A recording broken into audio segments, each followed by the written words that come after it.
Okay, let's move on to the Los Angeles Rams. Obviously, Aaron Donaldness for this season. He is now gone, the future Hall of Fame defensive tackle.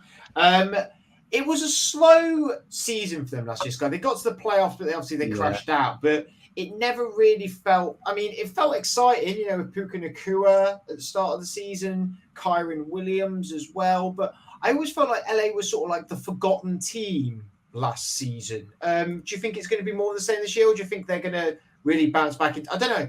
They were exciting, but I wasn't rushing to the telly to watch them, if you get where I'm coming from. Yeah, I think they were the forgotten team as well because they lost to the Lions. I know we covered the Lions last week, but that was the game. Like, it was McVay against his old team, and sort of everyone overlooked the good job that he'd done because we were going into the season going, oh, well, they haven't really had many picks in the last few years. The defense is not great, but they were competitive. And McVay does what he does best. He coaches up players. Like you said, Puka Nacua was great. They've got, I think it all stating the obvious, but out of most teams, we've seen that this team relies on Matthew Stafford being healthy. They've obviously Cooper Kupp's getting older, but still a top receiver. It's good that they drafted Blake Corum for a 1-2 punch with Kyron. But we all spoke multiple times about how McVay, I don't know, he wakes up one morning and decides he dislikes or likes a running back. So we'll see how that goes. But yeah, the offense in a positive way, they were a juggernaut at times last season. It was nice to see, Cooper Kupp have a Robin to him being Batman and having a Puka Nacua. So yeah, I think Corum injects, more depth, more explosiveness in the ground game.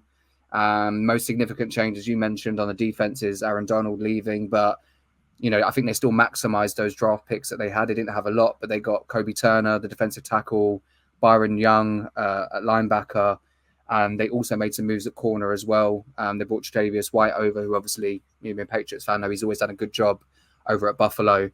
And they also got Williams, is it Darius Williams from Jacksonville? So they got him back.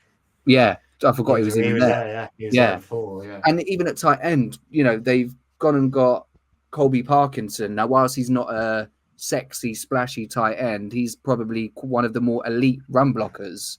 So you can see what they're trying to build there by getting Corum in and having Williams to try and just sort of balance that offense out. So whilst Tyler Higbee's still around, they've made good moves. I don't know if Adam's laughing because I said sexy for I just had a joke in my head. I didn't go there. It's fine, don't worry.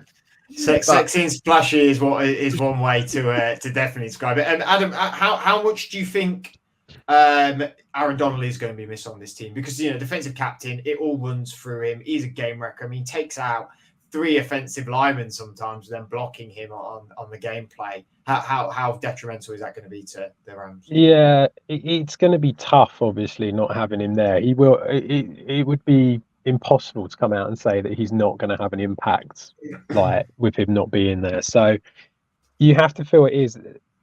The only thing I would say is I think they've had a great off season. I really do. I think they've done incredibly well with who they've brought in. As Sky was saying, Tre'Davious White, Darius Williams, these great sort of corners.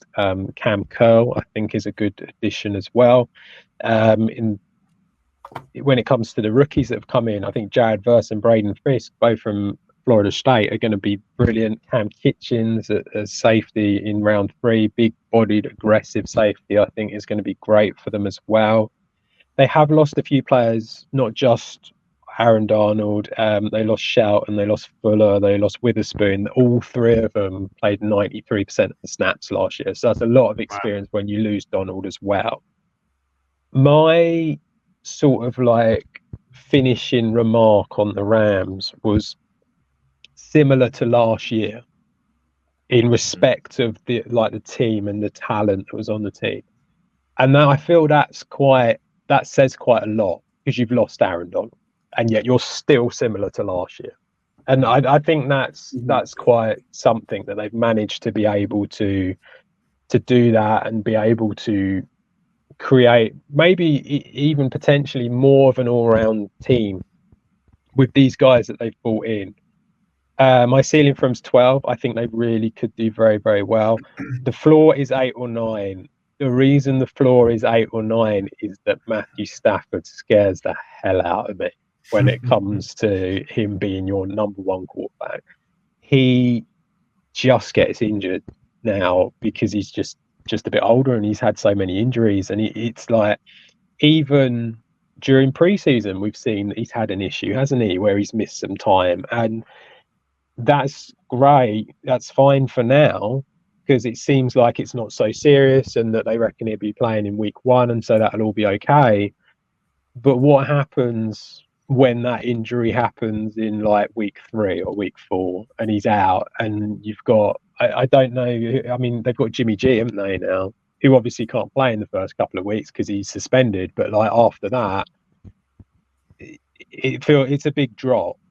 And all of a sudden, your Cooper Kupps and your Puka Nakuas, as wonderful as they were last year, if they've got Jimmy G throwing them the ball, it does feel like it's a drop, and it might not work out quite as well as what we think it will. So, yeah, they're a very, very good all-round team. Great coaching, obviously. But as Sky said, it does all rely on Stafford, and that is a concern. It is always concerned. Also, Cooper Kupp as well. He's not exactly been the most injury-free player in the world either.